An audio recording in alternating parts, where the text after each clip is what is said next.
Yeah, I really, now I want to know, Michael, how you square that kind of hostile verbiage from God, to what your understanding is of Well, the see, Bible and its whole purpose, and how all of this can well, relate to where you are now. well, again, I don't have to square it. That's not what I believe. I don't have to make that fit.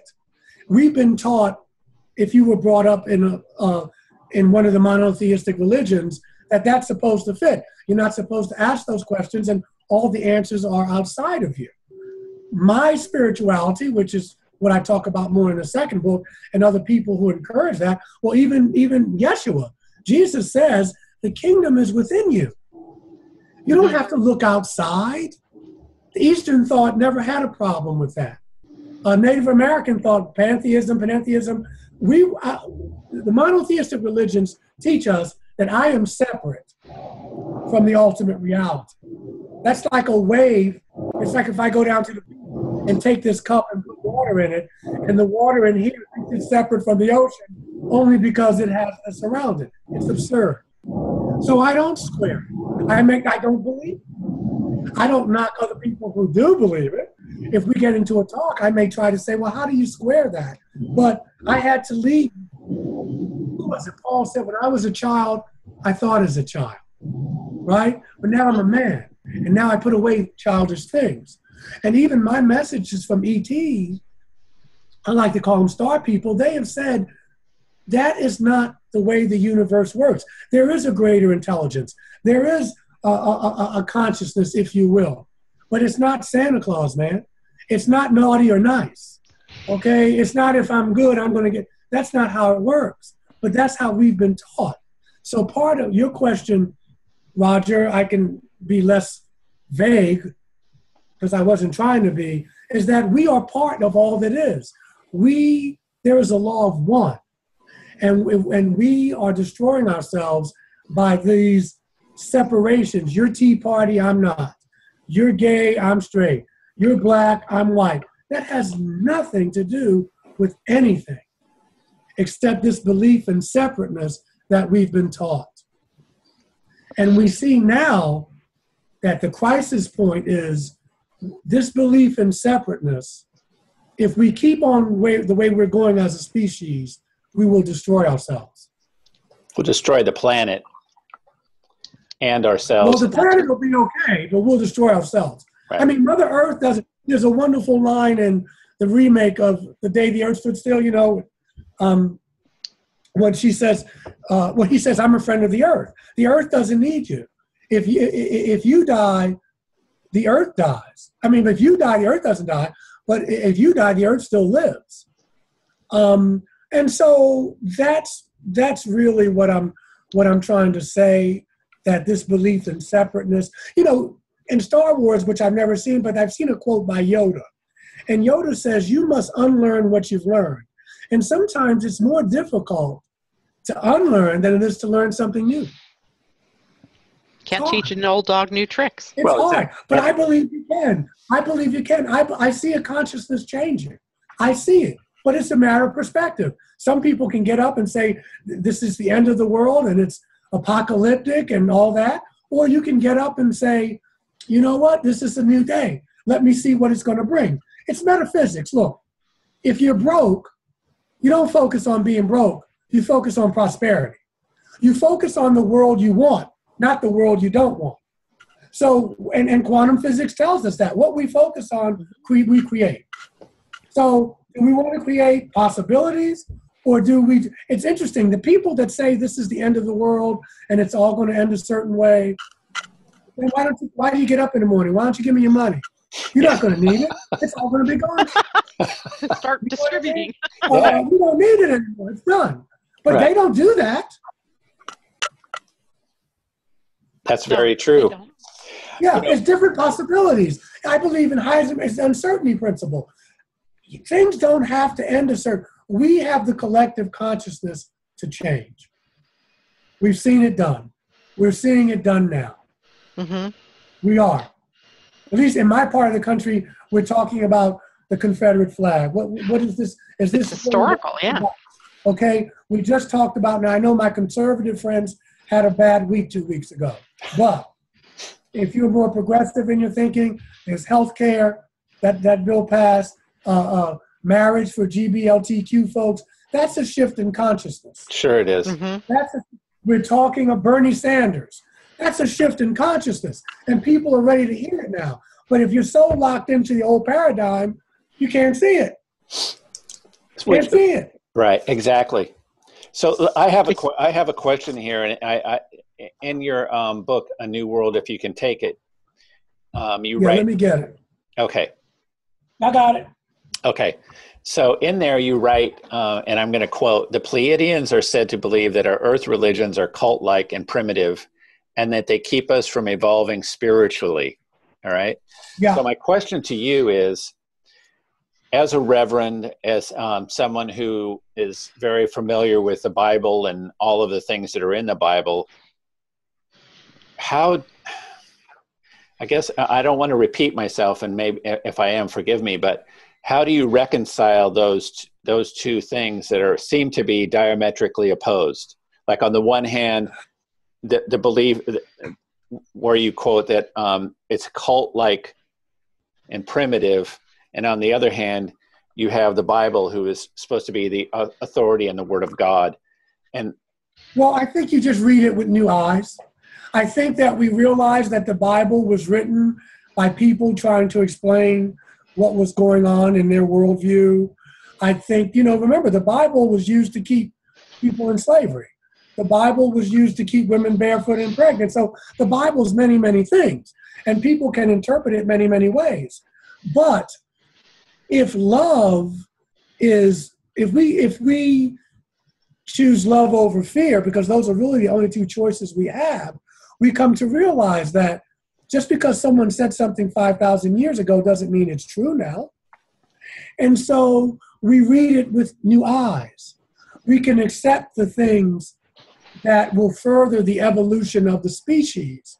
And those that don't, they were written for a time. If in Leviticus, it talks about you're not supposed to touch a pigskin. Well, there goes the NFL. There goes the NBA. Right. Okay? I mean, but they say that. It's right there.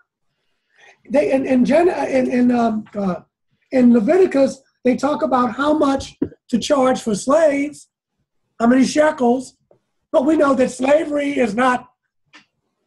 it's going to enhance the evolution of the species, but it says it right there. So we have to use common sense as well. Mm-hmm. Have to use common sense as well. It says, I just read to you what Yahweh says, throw him up against the wall, smash him, no mercy. Really? Really? It's right here in Hebrew. But Ray Charles can see that there's a problem there. So that's how I get it. He's blind. Yeah. That's all right. That's how I. You're a little slow today. Sorry, I'm blind. Yeah. That's how I approach it. But I'm not, and I want to be clear here. And Neil Donald Walsh talks about it in his conversation with God's book, with God books. I'm clear that mine is not a better way, man. Mine is just a different way. But what we need is a theology of humility that will acknowledge that. For some people, some people want to throw the baby out with the bathwater. Dr. King led a religious movement. So religion isn't all bad. Gandhi led a religious movement. But he looked at it to heal a rift. He used the same Bible, and he said, America, this is what you say you believe. So obviously, if you turn on one of these televangelists, they're looking at the same Bible, and they're seeing a different message. So it's the perspective you're bringing to it. One thing you can tell, and Yeshua said this 2,500 years ago, when you're in doubt, by their fruits, you shall know them. You can be in the Bible study every Wednesday, just like those poor souls were there when they got killed in Charleston. Mm-hmm. You can be at the temple in Shrule every Friday night. That doesn't make you, that just makes you what you say you believe. I know what you believe by how you treat me and how you treat the planet. That's how I know. Because some of the most bigoted people I know have been religious people. Sure. And Indeed. And they use the Bible as their weapon to beat you over the head with. Right. Or to prove that their point is valid, or they're right and you're wrong. Yeah, and that's where the problem lies. I just preached a sermon about that yesterday. And so what we need to do, not what we need to do, what I suggest, one of the things we can ask ourselves is, of course, about fear, but do we want to be right or do we want to be at peace? Because when you want to be right, you don't have to prove anything to anybody. You can walk your prayer. You can walk it. I know people, they want to argue with me about Jesus. I'm too old for that. I'm 58. I will discuss things with you, but as I've gotten older, I don't have to be right. And the way I live will tell you what I believe. Because when you do that, I'm a 12-stepper for codependency, not for alcohol. But it's amazing. Those 12 steps work for everything, it seems. But, there's that prayer. Give me the courage to change the things I can, the wisdom, and to know the difference, right? Keep my side of the street clean. A lot of people get frustrated. Look what Putin's doing. Look what Obama's doing. Look, oh my God, look what China's doing. I don't care what they're doing. I can't change that. But when I go out here today, I can love somebody. I can at least try, because that's all I'm responsible for. I'm not here to monitor anybody else's spiritual journey. I can barely keep my stuff together. Mm-hmm. It works for me. And I can still go to your church any day. I can enjoy my life and I can still do the good to serve, but I just can't worry about things I can't control. That takes trust, because there's an intelligence out there, and life is unfolding as it should. I just need to not worry about anything, but be concerned with my life lessons. Am I being the person I want to be? Who I say I want to be? And that's my big lesson, because if you notice, I got another book coming out. It's a meditation manual, 30-day meditation manual on how to use God consciousness. I did that because I want people to hear that I'm not special because I've had experiences. Everybody's had some type of UFO or mystical experiences. But whether I had experiences or not, we are responsible for our own spiritual growth. Right. We're responsible for that. And so I don't want to be known as the UFO minister. So I put out something new. But that's where it's at. A lot of the teachings of metaphysics, by the way, happen to coincide with a lot of extraterrestrial philosophy and belief, being co-creators, that we co-create our world by our consciousness. That's how we raise our vibration, through meditation, through prayer, through nature, getting past the separation. We're all interconnected. That's extraterrestrial spirituality. We've been getting that from Jesus and King and Mother Teresa. It's not sexy. People have been saying this shit for eons.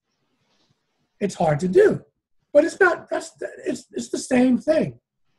And the church taught us that the answers are out there. But myself and others are saying the answers are in here as well. Awesome. Thank you. We're going to take a short break. And when we come back, I would like to hear from maybe some of the other sacred texts. Yes, I got some of the evidence that you have. Yeah, and let's keep going with the Bible too. There's a lot more.